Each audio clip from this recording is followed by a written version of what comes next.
வணக்கம் நண்பர்களே, உங்கள் வாழ்க்கையில் நீங்கள் வெற்றியாளராக மாற இந்த பதிவில் கூறப்பட்டுள்ள விஷயங்களை கடைபிடித்து நீங்கள் வெற்றியாளராக மாறலாம்.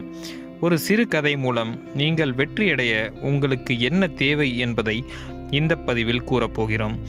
ஒரு ஊரில் தோல்விகளால் மன வருத்தத்துடன் ஒரு இளைஞன் இருந்தான். அவன் பணம் சம்பாதிக்க மற்றும் வெற்றியடைய கடுமையாக உழைத்தான். ஆனால் அவன் பல முறை முயன்றும் அனைத்து முறையும் தோல்விகளையே சந்தித்து வந்தான். அவன் எவ்வளவு உழைத்தாலும் அவனுக்கு வெற்றி எட்டாக்கனியாகவே இருந்து வந்தது. அது அவனை மன வருத்தத்தில் ஆழ்த்தியது. அவன் அதிலிருந்து மீண்டு வர முடியாமல் தவித்தான். ஒரு புத்த துறவியை சந்தித்து தனது பிரச்சனையை கூறி மீண்டு வர வழி கேட்க எண்ணினான். அந்த துறவி ஒரு ஊருக்கு வெளியில் ஒரு சிறிய குடிசையில் வாழ்ந்து வந்தார். அவன் அந்த துறவியை சந்தித்து தனது மனக்குறையை கூறி அழுதான். தான் ராப்பகலாக உழைத்தாலும் வெற்றி தனக்கு கிடைக்காததை கூறி புலம்பினான். வெற்றியடைய தான் என்ன செய்ய வேண்டும் என்று அந்த துறவியிடம் பணிவாய் கேட்டான். துறவி அவன் கூறுவதை அமைதியாய் கவனித்தார். சற்று நேரம் சிந்தித்துவிட்டு தனது வளர்ப்பு நாயை கவனித்தார். பின் அவனிடம், உனது கேள்விக்கான பதிலை நான் கூறுகிறேன். ஆனால் அதற்கு முன் நீ எனக்கு ஒரு உதவி செய்ய வேண்டும். எனது நாய் இன்று காலை நடைப்பயிற்சி செல்லவில்லை. அதை நடைப்பயிற்சிக்கு கூட்டிக் கொண்டு போ. நீ மீண்டும் வந்து பின்பு நான் உனது பிரச்சனைக்கு தீர்வு கூறுகிறேன் என்று கேட்டுக்கொண்டார். அந்த இளைஞனும் அவர் கூறியதை ஏற்று அவரது நாயை நடைப்பயிற்சிக்கு கூட்டி சென்றான். அரை மணி நேரம் கழித்து அவன் நாயுடன் நடைப்பயிற்சி முடித்துவிட்டு திரும்பினான். அவன் மகிழ்ச்சியாகவும் புத்துணர்ச்சியுடனும் காணப்பட்டான். ஆனால் அந்த நாய் சோர்வுடன் நாக்கை தொங்க போட்டவாறு காணப்பட்டது. அந்த துறவி அதை உணர்ந்தார். அந்த இளைஞனிடம் கேட்டார், நீ மகிழ்ச்சியுடனும் உற்சாகத்துடனும் காணப்படுகிறாய், ஆனால் எனது நாய் சோர்வாக இருப்பது ஏன்? நீங்கள் இருவரும் ஒன்றாகத்தான் சென்றீர்கள், ஒரே பாதையில்தான் சென்றீர்கள், ஏன் உங்களுக்குள் இந்த வித்தியாசம் என்று வினவினார்.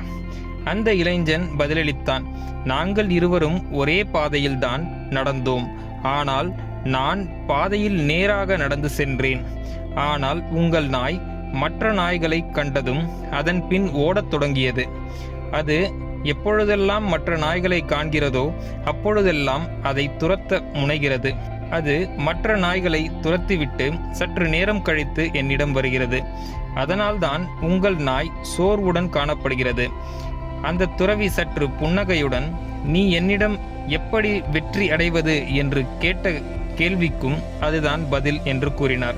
இந்த நாய் போன்று நீ பல வெவ்வேறு இலக்குகளை நோக்கி செல்கிறாய். ஒரு இலக்கை நோக்கி சென்று கொண்டிருக்கும் போது புதிதாக இன்னொரு சிந்தனை வந்ததும் ஏற்கனவே பயணித்த பாதையை மாற்றி இன்னொரு பாதையில் நகர்கிறாய். அதனால்தான் உன்னால் வெற்றி அடைய முடியவில்லை. நீ வெற்றி அடைய வேண்டுமென்றால் உனக்கென ஒரு தெளிவான லட்சியத்தை வைத்துக்கொண்டு அதை நோக்கி நகர வேண்டும். ஒரே உறுதிப்பாடுடனும் ஆர்வத்துடனும் கவனம் சிதறாமல் அந்த லட்சியத்தை அடையும் முயற்சியில் இறங்க வேண்டும். உன்னுடைய பாதையில் நீ கவனம் செலுத்தினால் உன்னை வெற்றி பின்தொடரும். நமது வாழ்க்கையிலும் வெற்றி என்பது மாறாத கவனத்தினாலும் ஒரே ஒரு இலக்கிற்காக உழைக்கும் போதே கிடைக்கும். நிறைய பேர் வெற்றி அடைய வேண்டும் என்று விரும்புகிறார்கள். ஆனால் அவர்கள் தங்களை சுற்றி நடக்கும் விஷயங்களால் எதில் தன் கவனத்தை செலுத்த வேண்டும் என்று தெரியாமல் கவனத்தை சிதறடிக்கிறார்கள். அந்த கவன சிதறல்களே உங்கள் சக்தியை குறைத்து உங்களை உங்கள் லட்சியத்தில் இருந்து விலக்கி வைக்கிறது. பல முயல்களை துரத்திய நரி ஒரு முயலையும் பிடிக்க முடியாது என்று பழமொழி கூறுவார்கள். அதற்கேற்ப நாம் பல வேளைகளில் ஈடுபட்டு நமது கவனத்தை சிதறடித்தால் நாம் ஒரு வேளையிலும் திருப்தியாக செய்ய முடியாது. இது ஒரே சமயத்தில் 2 படகுகளில் பயணிப்பது போன்று சாத்தியமில்லாத ஒன்று. உங்களுக்கென ஒரு பாதை தேர்ந்தெடுத்து அதில் இடைவிடாது உழைத்து கொண்டே இருந்தால் நீங்கள் வெற்றி பெறுவது யாராலும் தடுக்க முடியாது. இந்த வீடியோ உங்களுக்கு பிடித்திருக்கும் என்று நான் நம்புகிறேன். மறக்காம நம்ம வீடியோவை லைக் பண்ணுங்க, நம்ம சேனலை சப்ஸ்கிரைப் பண்ணுங்க. நன்றி, வணக்கம்.